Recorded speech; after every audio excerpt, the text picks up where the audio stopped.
હવે વિસાવદરની વાત કરું, કારણ કે વિસાવદરમાં તમે પણ ગયા હતા ત્યાં આગળ કેમ્પેનિંગ કરવા, અને આવતીકાલે ત્યાં આગળ એક જાહેર સભા પણ છે. આપ પોતે જવાના છો, શું કહેશો? શું લાગે છે ત્યાં આગળ ગોપાલ ઇટાલિયાનું ભવિષ્ય શું કહી રહ્યું છે આપને? ગોપીબેન, હું પહેલાથી જ કહું છું કે વિસાવદરની જનતા છે ક્રાંતિકારી વિચારો ધરાવતી જનતા છે. વિસાવદરની જનતાએ હંમેશા ભાજપની વિરુદ્ધમાં મતદાન કર્યું છે. વિસાવદરની જનતાએ કંઈક નવું કરવાના પ્રયત્ન કર્યા છે.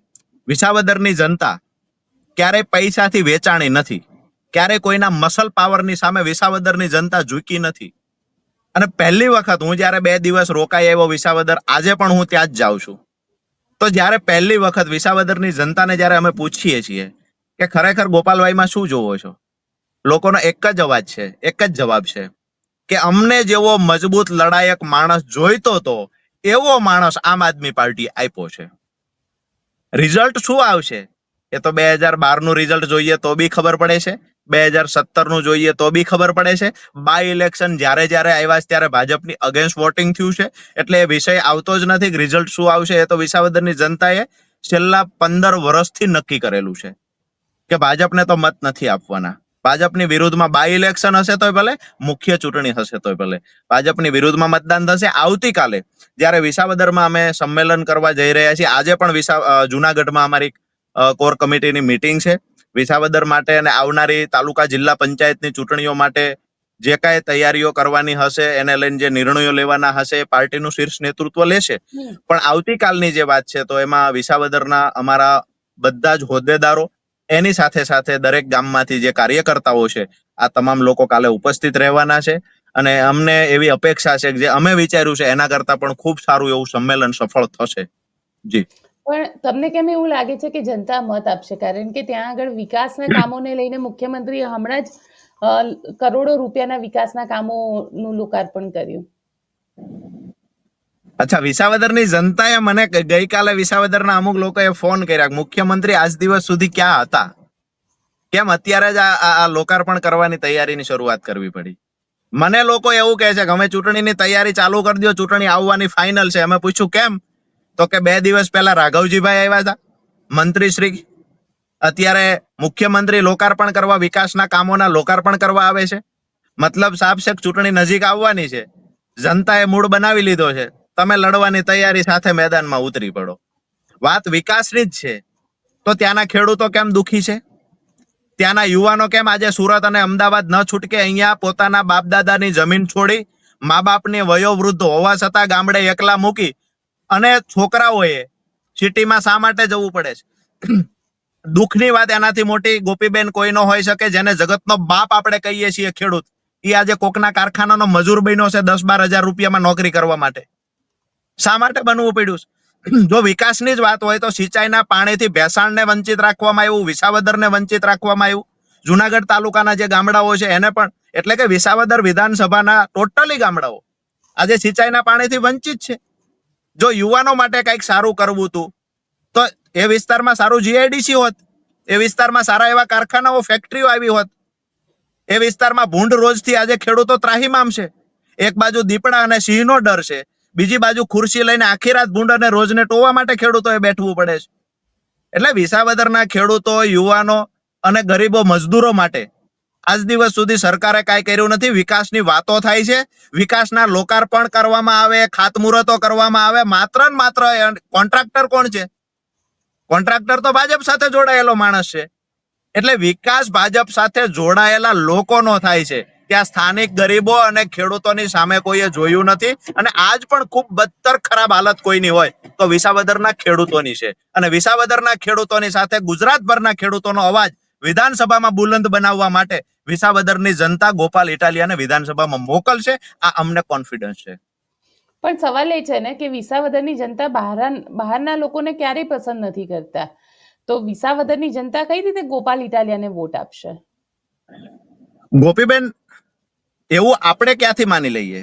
વિસાવદરની જનતા તો એવું કહેતી નથી. બહારના ગોપાલ ઇટાલિયા બહારનો છે આવું કહે છે કોણ? ભાજપના નેતા કહે છે. માની લીધું કે અત્યાર સુધી ત્યાં લોકલ નેતા ચૂંટાતા આવતા હતા. એ લોકલ નેતાઓએ શું કરી દીધું વિસાવદર માટે? દુઃખ તો ત્યાંનું ત્યાં છે, એક પણ પ્રશ્નનું નિરાકરણ તો આવ્યું નથી.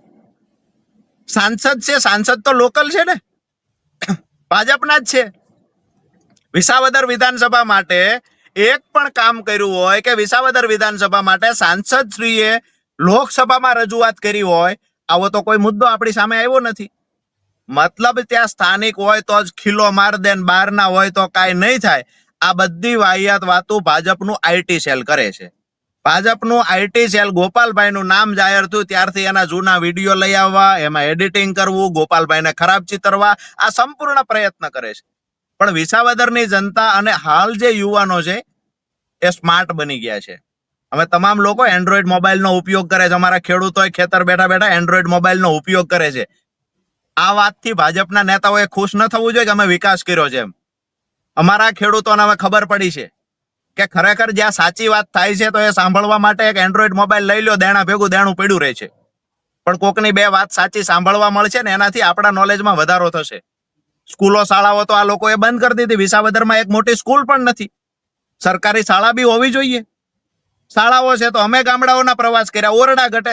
કયો વર્ગ એવો છે વિસાવદરમાં કે જે ભારતીય જનતા પાર્ટીની સરકારથી ખુશ હોય?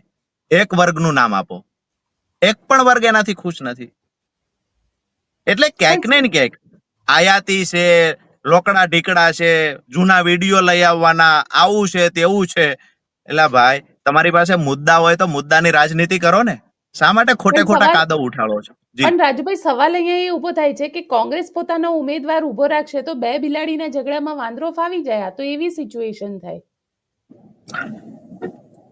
મને એવું લાગે છે કે આજે હનુમાન જયંતિ છે.